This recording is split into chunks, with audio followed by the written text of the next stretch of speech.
And we're recording. Okay. All right. Yuja, are you there with Tender? Okay, sure. All right, so we're in the final days of apartheid. Final days of apartheid, everybody. We talked about the student stuff. We talked about Black consciousness. Oh, that's right. You guys have your quiz. All right, write down, here's the code. I'll give you the code for the quiz right now. The code is vaccine. The code is vaccine. Okay, so when we're done here, go log in and take the quiz. Okay, all right. So we talked about the intellectual movement. We talked about Steve Biko. We talked about that Black consciousness movement, okay?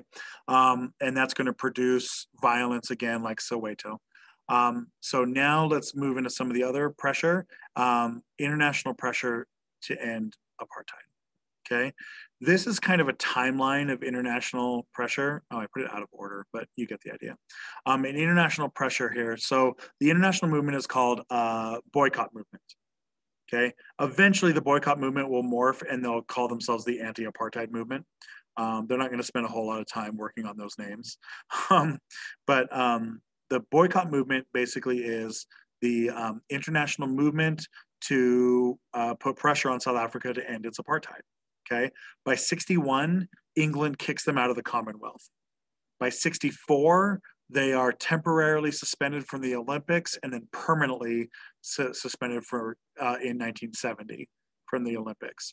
By 1962, the United Nations has put sanctions on them. By 65, we're going to get something called an academic boycott.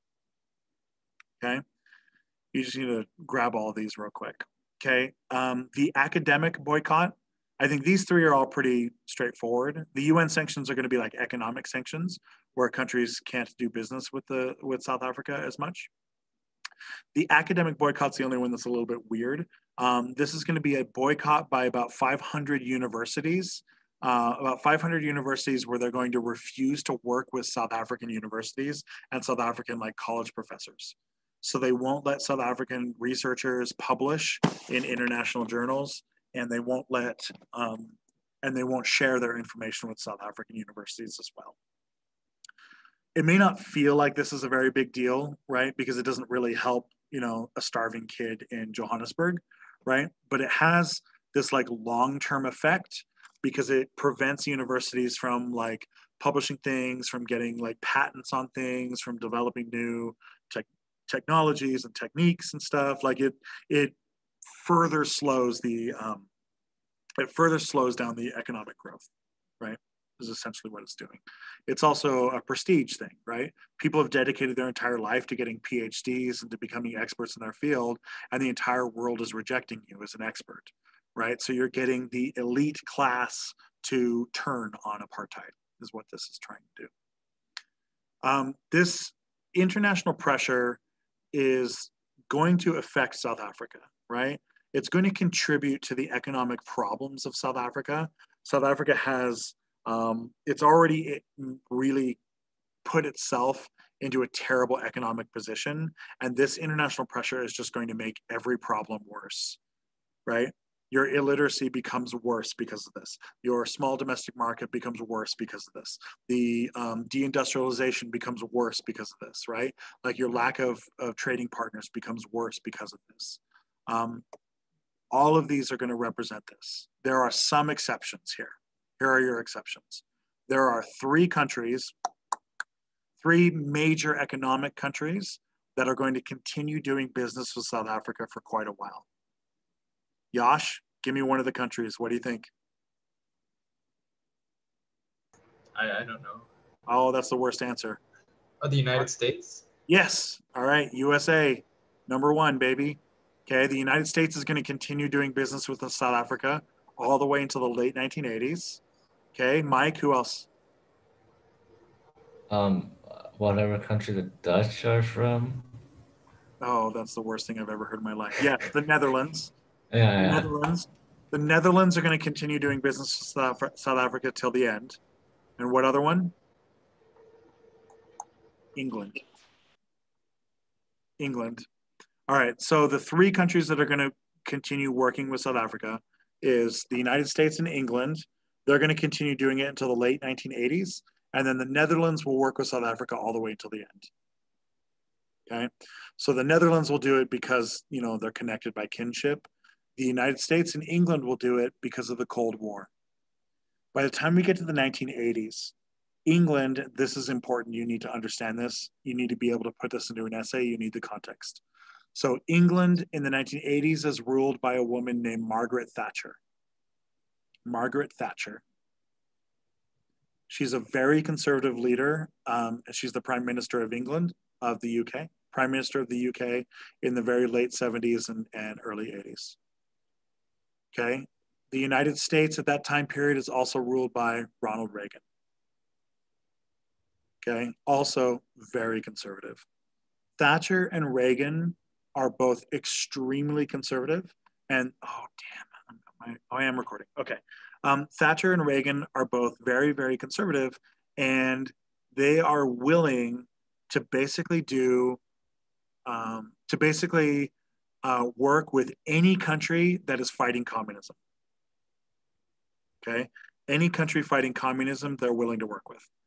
This means that they're going to work with really, really terrible people, like Augusto Pinochet in Chile. Augusto Pinochet in Chile, who's going to use American support to kill 30,000 of his own people. Soweto in Indonesia, who's going to use, hey, Claire, who's going to use Soweto, who's going to use American guns to kill another 20,000 of his own people in Indonesia. Kabila, who's going to use American support to kill people in Congo. Saddam Hussein, who's going to use American weapons to declare war in Iran and kill 12 million people, right? This is also the time period where the United States trains an up-and-coming little group called the Taliban, and we train a very promising young lieutenant named Osama bin Laden, and we teach him how to become a terrorist, and we teach him how to make bombs and how to fight and how to become a terrorist, right? That we teach him how to do all those things, and that we absolutely 100% trained him in the CIA. We absolutely 100% trained him on how to do everything that he did. In fact, when he did 9/11 and crashed into our buildings, it was part of the manual. It was in the manual that we taught him how to do it, right? So the United States and the UK get in bed with all of these really, really terrible leaders because they all say they're fighting communism.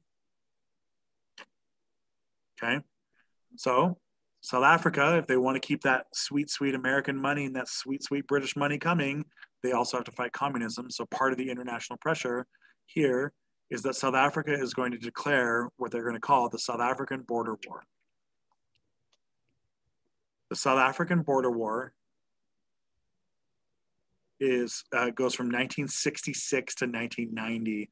It's not really a war. It's kind of a war. Sometimes it really, really looks like a war with like tanks and planes and stuff, right? Other times it's like special forces crossing the border to murder people, right? Basically, South Africa is going to declare war on all of these countries, formally declare war on all of these countries in red and green and pink. They're going to declare war on all these countries, and then they're also going to invade Botswana and Lesotho and stuff too at different times. They basically say that they're going to invade any country that MK is operating in. Any country with MK, they invade, right? MK is very conveniently allied itself with the communists, very conveniently, right? MK is getting its weapons, it's getting its money from Moscow, it's getting its training from Moscow, right? A lot of MK members are just straight up communists themselves, right? And so South Africa feels justified in attacking anybody hiding MK. This means that as long as they're fighting communists, they get the American support all the way up until the very late 1980s. The other international thing that is going to complicate stuff, okay, is that in 1979, South Africa detonates its first nuclear bomb. It gets a nuclear weapon, and in 1979, it detonates it. It is 100% totally illegal. They are not allowed to have nukes. Under the United Nations Convention, they are not allowed to have nukes. But South Africa says, we don't care. You guys are already sanctioning us anyway. All the other countries already don't do business with us anyway, so we don't care. And so they set off a nuke. And so they have a very, very expensive nuclear program alongside a very expensive war. What ends up happening is that the military is going to end up eating more than a third of their entire budget. The military ends up eating something close to 50% of their budget, right? And so it's going to be, which is going to, accelerate all of their economic problems.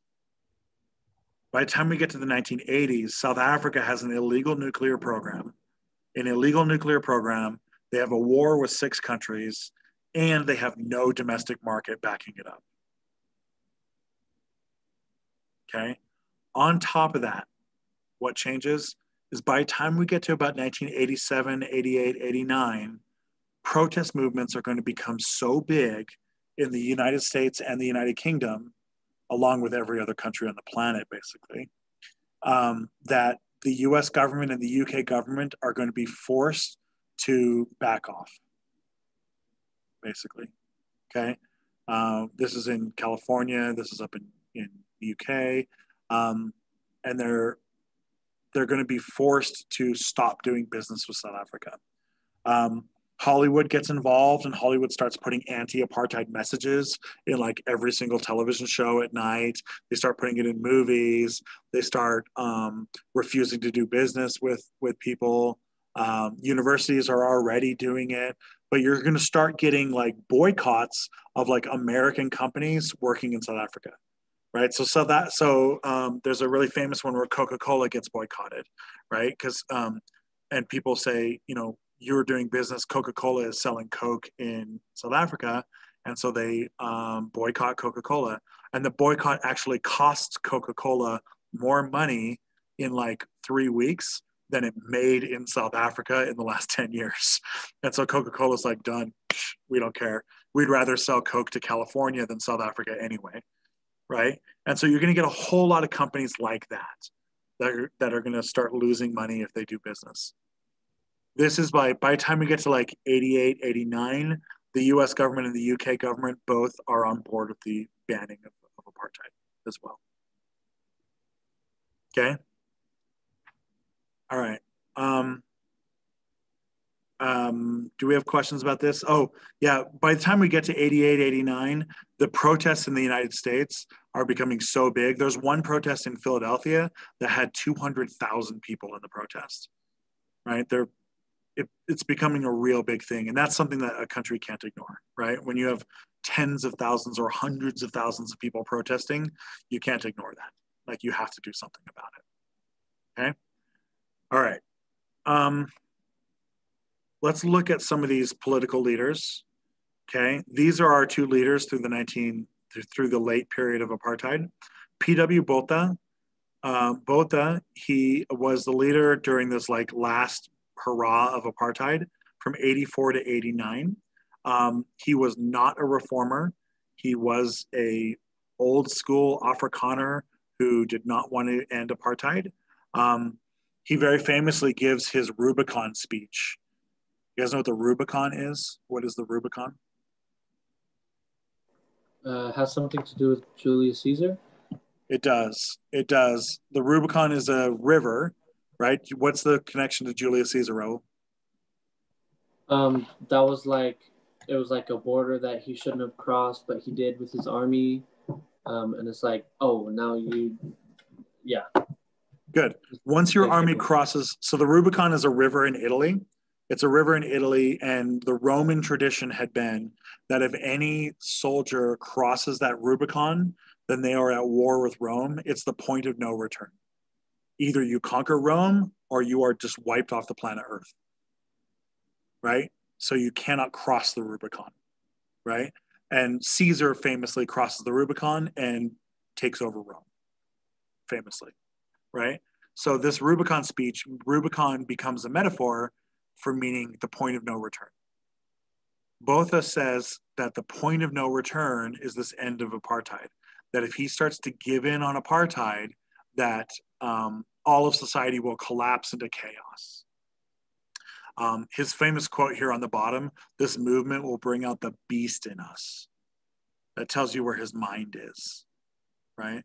Botha is he's going to rule over South Africa during some of the worst violence, some of the worst political or police brutality in the entire South African history.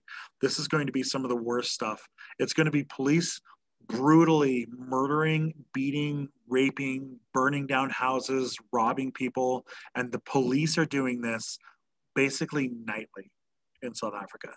That the news is reporting on this almost as a daily occurrence across the 80s. Okay, that South Africa is home to the highest crime rate in the world at this time period, and that's not even counting the police, who are the toughest gang on the street, essentially. Okay, Botha did have a couple of very small reforms.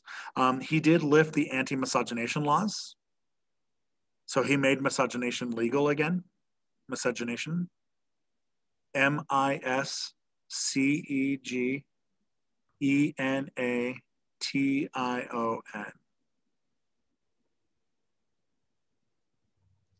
Okay.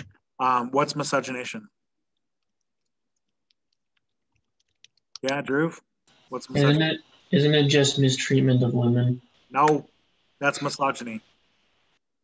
Misogyny is the hatred of women. Miscegenation is something else. What is it? Kira, you know? No? Miscegenation is interracial sex. So it's all the rules against interracial sex, interracial relationships. Okay?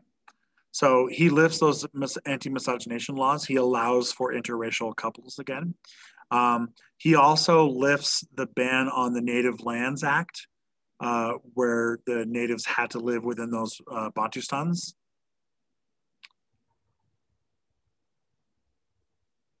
Okay. But at this point, lifting the Bantustans doesn't really matter, right? Like a third of the country is already living in shanty towns anyway, right? Like people had already been kind of not really following that law for quite a while. And so at this point, he's kind of just acknowledging the reality of the situation. Okay. Anyway, he swears that he's going to, lend his entire career to keeping apartheid alive forever. He has a stroke in 1989 and isn't able to run anymore. And so F.W. de Klerk is going to run in 1990, and de Klerk is elected on a platform of ending apartheid. He's elected on that platform. And he basically says, if you elect me, I will find a way to end apartheid that will not result in a civil war. Right? So de Klerk is going to dedicate his entire presidency to ending apartheid without a civil war. F.W. de Klerk is going to get the Nobel Peace Prize for ending apartheid. He will. Yeah. He will get the Nobel Peace Prize for ending apartheid. It's pretty controversial. A lot of South Africans don't like the fact that he gets that credit for ending apartheid, because prior to becoming the president of South Africa, he had been involved in the violence of the 80s. He had been involved in this. He had been running some of these police forces and running some of this stuff. He had been involved in some of this stuff. The difference is that he recognized the change. He recognized what was happening and decides to make the change and run on the new platform. Right? He has a kind of a conflicted relationship with South Africa. South Africans are not entirely sure that this guy's a good guy. Okay? All right, so let's deal with the next big letter. Our next big letter, the moral pressure. We're going to get a couple of these really high-profile moral leaders. These guys are all religious leaders. The most important one you need here is Desmond Tutu. So Desmond Tutu is from the Anglican Church. The Anglican Church, that's the #1 church of South Africa, right? And he was the Bishop of Johannesburg, and then he became the Archbishop of Cape.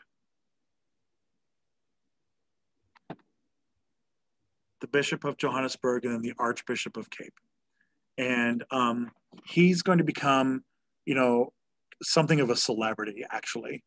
because he's going to be speaking out against apartheid. He puts himself at risk. People attack him. People threaten him. He has people coming to his house and attacking him. He gets cops like arresting him for no reason, harassing him, right? And he's like a priest. He's a man of the cloth. He's a bishop. He's a bishop and then later an archbishop. And he is going to become this like moral voice for South Africa. He's going to become very famous for traveling around the world and spreading the anti-apartheid message to the United States, to Europe, to Australia, to Japan, to all countries of the world, where he's spreading this message around, and that he's trying to spread this around. He's going to become something of a celebrity. He also will get the Nobel Peace Prize. He also gets the Nobel Peace Prize for his efforts to end apartheid. He's not alone, but he is the biggest name. Alan Bosak is earlier. He's again a clergy member for the Anglican Church early on. So is Frank Chikane. The one that I find kind of interesting is this Byers Nowday. Byers Nowday is from Cape Town, and he is obviously white. He's also a leader within the. He's the Bishop of Cape Town, and he is going to become anti-apartheid as well. All of these men are going to be using the Bible and religion to argue for the end of apartheid. Okay, Naudi is going to make an argument that Jesus would have ended apartheid. Jesus would never accept apartheid, right? Apartheid is not Christian. Apartheid is not moral. That apartheid needs to be ended. Naudi becomes declared an enemy of the state, but they can't arrest him because he's like a bishop. And so they put him on house arrest for like 10 years. He's on house arrest. He can't leave his home. They can't throw him in jail because you can't throw a man of the cloth in jail. You can't throw, clergymen in jail. But that's too controversial, but you can lock him in his home. Okay. Desmond Tutu becomes such a celebrity that the Afrikaners, the South African government, can't really touch him.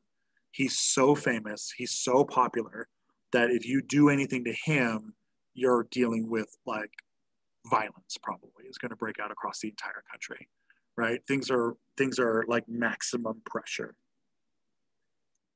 Well, the election of 1990 comes.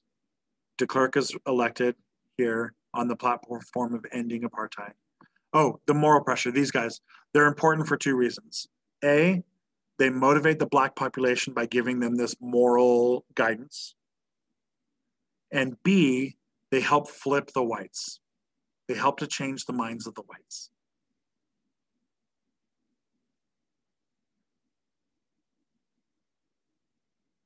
Okay. C, they also increase the international pressure.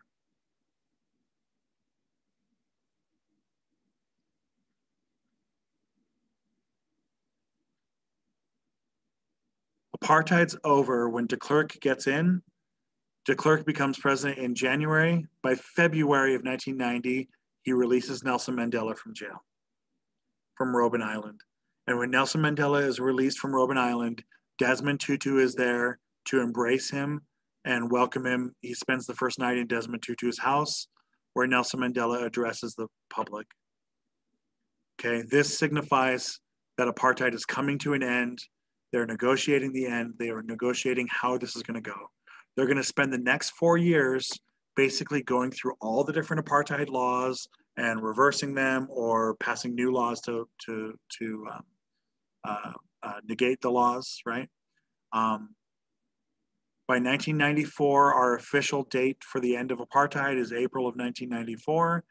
This is our first election with universal suffrage in the country. This is Johannesburg.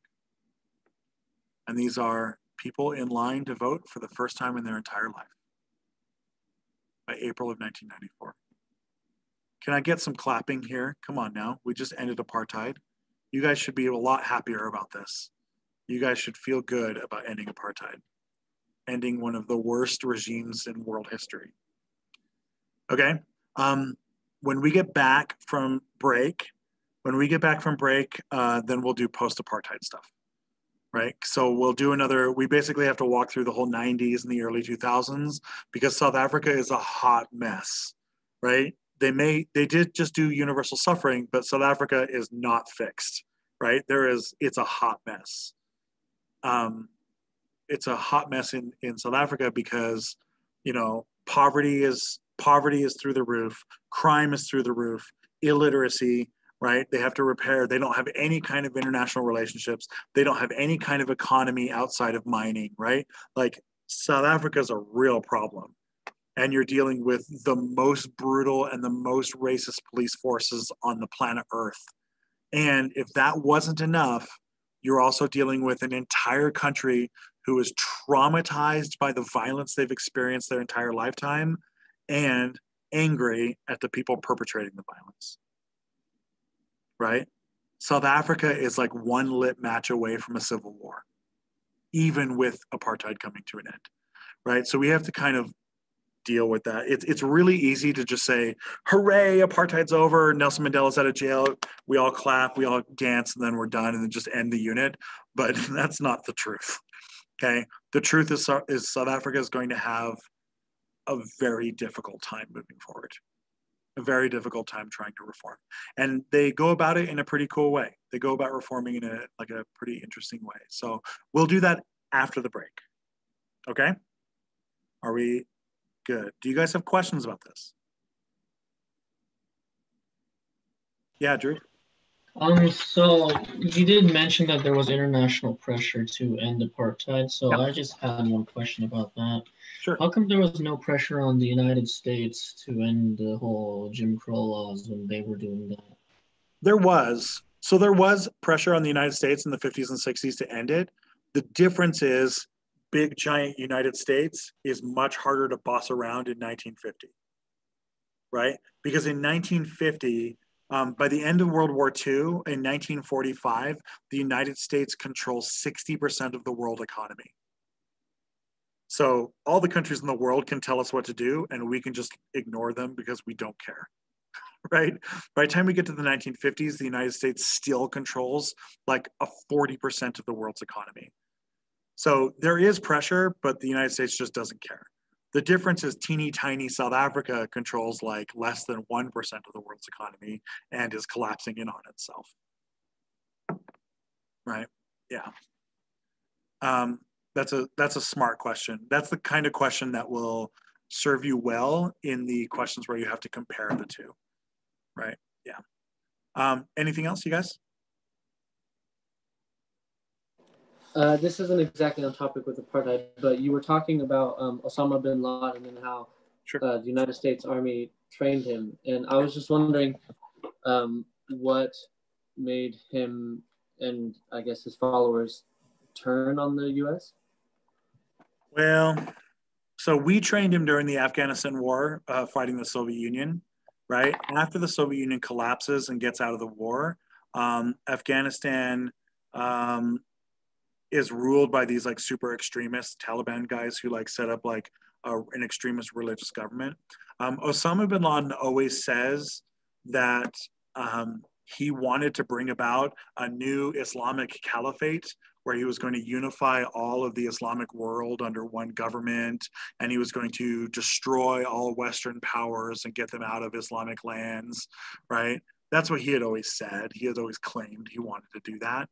And so when bin Laden attacked us on 9/11, he cited the fact that the U.S.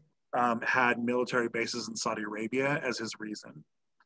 And he basically was just angry at Western power and Western influence over the Middle East, was essentially what was going on. I would venture to also add he was nuts, right? Like normal people don't think it's okay to just murder thousands of people. You know what I mean? Like, so I would venture that he had no moral center and he was crazy and he had no idea of what actual religion or faith or morality was, which is why when he sees something like a military base in Saudi Arabia, he thinks that the acceptable solution to that is murdering 3,000 innocent people. You know what I mean? So I think it's a combination of those things kind of linked together. Yeah. Okay. You have a quiz. I want you to take the quiz today. The quiz, the code. Did I give you the code? What was the code? Oh, vaccine. It was the vaccine. Yeah. Vaccine. All right. I think that's a good place to end.